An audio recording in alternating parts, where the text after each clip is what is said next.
पूर्वतयारीची बैठक मुंबई महानगरपालिकेच्या चे सर्व विभाग आणि मुंबईमधील इतर सर्व यंत्रणा ज्याच्यामध्ये स्थानिक पोलिसांपासून IMD, MMRDA, MHADA, SRA, DPT, Mumbai metro rail corporation या सर्व यंत्रणांबरोबर दुसरी ही आपण मान्सूनच्या पूर्वतयारीची बैठक घेतली आणि त्याच्यामध्ये साधारण जी तयारी महानगरपालिकेची आणि सर्व यंत्रणांची झालेली आहे त्याचा आढावा घेतला.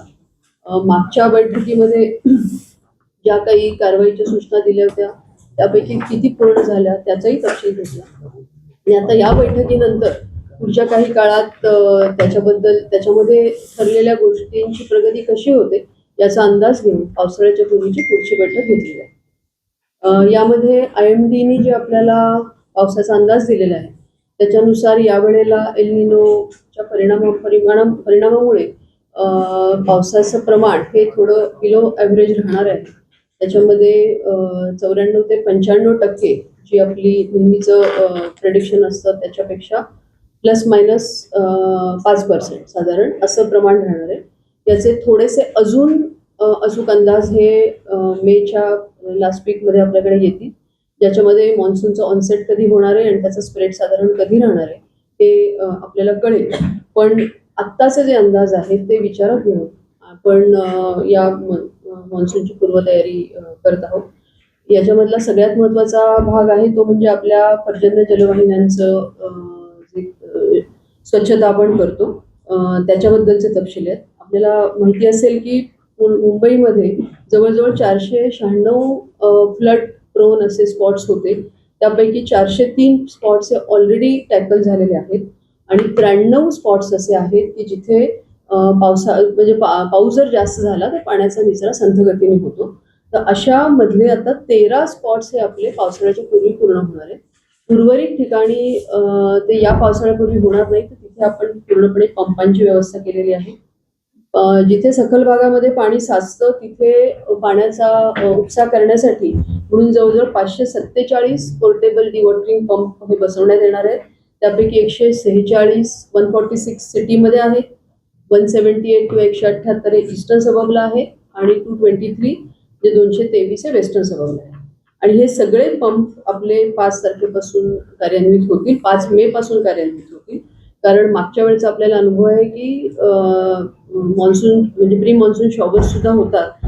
यावेळी आपल्याला हीट वेव्ह वगैरे सगळं विचारात घेतला. जर पाऊस आधी पडला म्हणजे या सगळ्या हवामानाच्या बदलामुळे तर आपली तयारी असायला पाहिजे. त्यामुळे आपण 5 मे पासूनच हे सगळे पंप कार्यान्वित करतोय.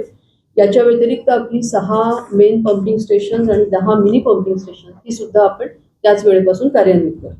त्यावेळेला एक गोष्ट आपण अशी वेगळी करतोय की हे जे सगळे पंप्स आहेत जेवढे आपण बसवलेले आहेत 547 त्याच्यावरती IoT based devices we have installed आणि त्याला स्मार्टफोनद्वारे त्यांचं संनियंत्रण करतोय. हेडक्वार्टरमध्ये त्याचे कंट्रोल रूम असणार आहे आणि त्यामुळं याचा अपटाईम जो आहे तो लाईव्ह स्वरूपामध्ये आपल्याला हेडक्वार्टरवरून मॉनिटर करता येणार आहे आणि याच्यामुळे पंप कुठे चालतात कुठे चालत नाही हे आपण लाईव्ह पद्धतीने मॉनिटर करू शकतो.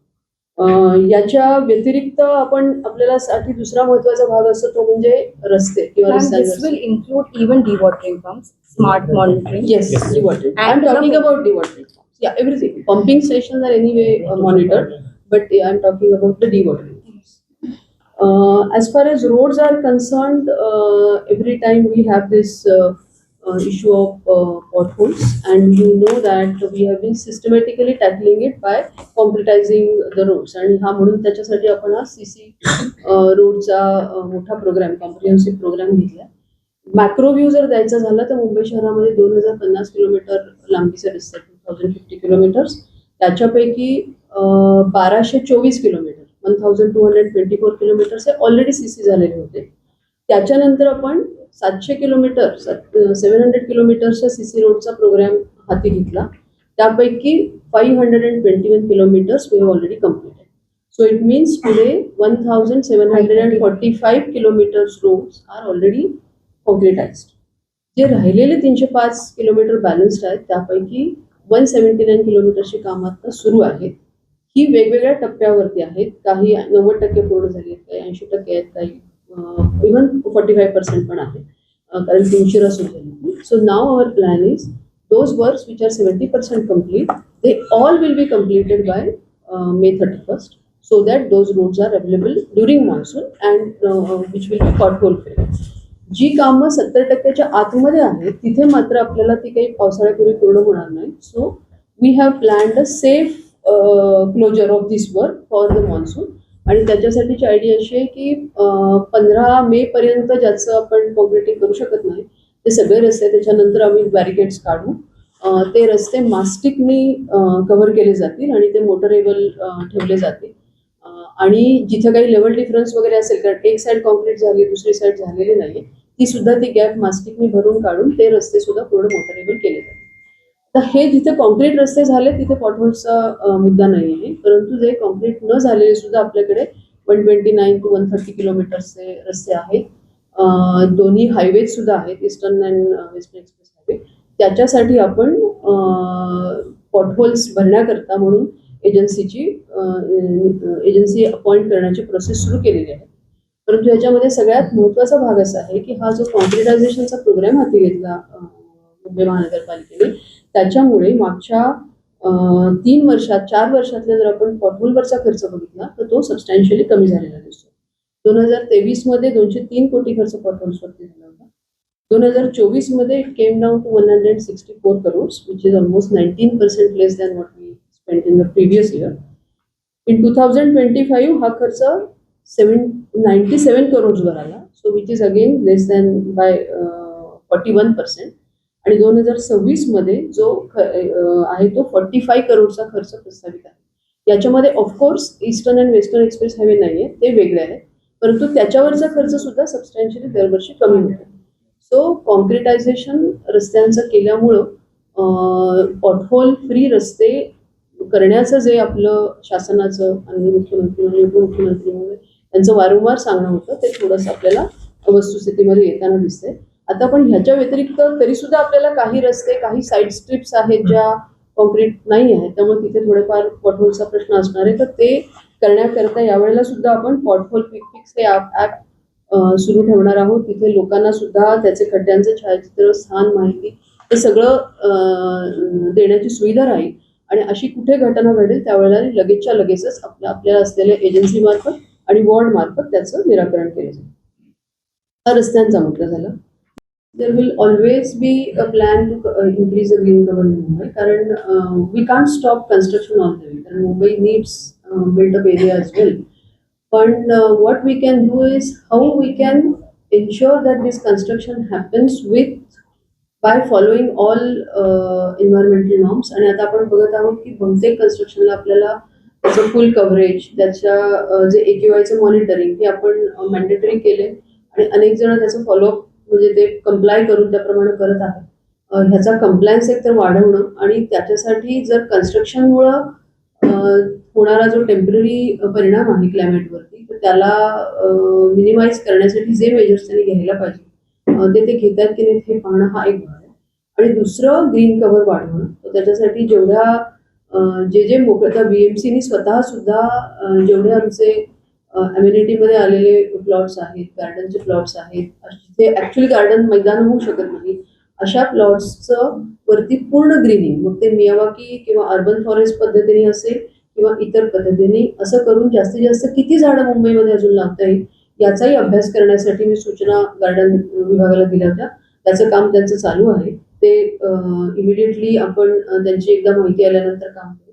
त्याच्या व्यतिरिक्त WRI आहे, मुंबई प्रोजेक्ट मुंबई आहे, अशा अनेक संस्था आहेत की ज्या मुंबईमधलं काही जे हीट प्रोन एरियाज आहेत किंवा जे हीट आयलंड आहेत त्यांना आयडेंटिफाय करून तिथं ग्रीनिंग वाढेल. आता फॉर एक्झाम्पल धारावी हा आपला सगळ्यात महत्त्वाचा हीट आयलंड आहे, परंतु धारावी रिडेव्हलपमेंट प्लॅन जर आपण बघितला तर त्याच्यामध्ये खूप मोठा ग्रीन स्पाईन आणि ग्रीनरी त्याच्यामध्ये प्रोजेक्ट केली आहे. त्यामुळे रिडेव्हलपमेंटचे जेव्हा कन्स्ट्रक्शन वाढतं रिडेव्हलपमेंटच्या प्रोजेक्ट्समध्ये विशेषतः जिथे क्लस्टर अप्रोच आहे त्या ठिकाणी मोकळ्या जागांमध्ये आणि ग्रीन एरियाज वाढवण्याची सुद्धा संधी आपल्याला याच्यामध्ये आहे.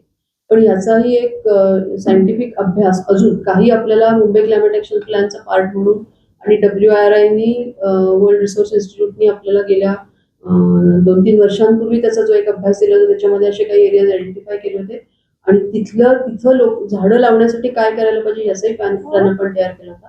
आता I have again met these people and we had meetings with them आणि त्याच्यामधून पुढच्या 1-2-3 वर्षामध्ये अजून आपण वाढणारी कन्स्ट्रक्शन ऍक्टिव्हिटी विचारात घेऊन मुंबईचा एक तापमानही कमी होणं आणि AQI चांगला राहणं याच्यासाठी अजून काय करता येईल याचा पण आम्ही अभ्यास त्यांच्याबरोबर करू आणि त्याच्यासाठी मुंबई महानगरपालिकेकडून ज्या ज्या गोष्टी करायच्या आहेत आणि आता आपल्याला माहिती की मागच्या वेळेला क्लायमेट ऍक्शन वीक मुंबईमध्ये झाला, तो इव्हेंट झाला.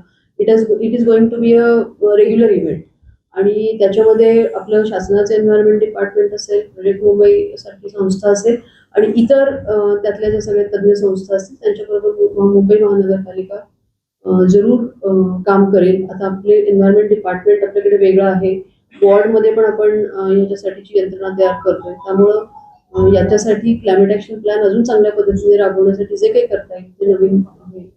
And one last question: do you think the fact that 7,000 of your civic staff are involved in SIR or census-related work is likely to have an impact on pre-monsoon preparation? No, I don't think so.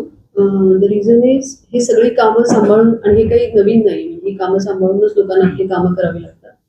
या स्टाफमध्ये बराचसा clerical staff हा मोठ्या प्रमाणावर आहे जो ज्याला फील्डवरती जायला लागत नाही. SIR ची जर ऍक्टिव्हिटी आपण बघितली तर ती टप्प्याटप्प्यामध्ये आहे. काही प्री SIR अजून SIR ची ऍक्च्युअल ऍक्टिव्हिटी सुरू झाली नाही. त्याची पूर्वतयारीची ऍक्टिव्हिटी आहे. त्यातल्या बरेचसे एक्सरसाइजेस हे ऑफिसमध्ये बसून करण्याचेच आहेत. दुसरं सेन्ससची जी ऍक्टिव्हिटी आहे ती सुद्धा खूप डिफाईन्ड आहे. म्हणजे त्याच्यामध्ये 3 दिवसांचं फुल डे ट्रेनिंग आहे आणि त्याच्यानंतर मग पहिले 15 दिवस तर सेल्फ एन्युमरेशन आहे. नंतरच्या 15 दिवसामध्ये हाऊस टू हाऊस काम करायचं आहे आणि त्याच्यामध्ये प्रत्येक व्यक्तिनिहाय जर आपण किती कुटुंबांना त्यांना भेटी द्यायच्या ते जर आपण बघितलं that number is limited. So it can be affect or regular प्रीमोन्सून.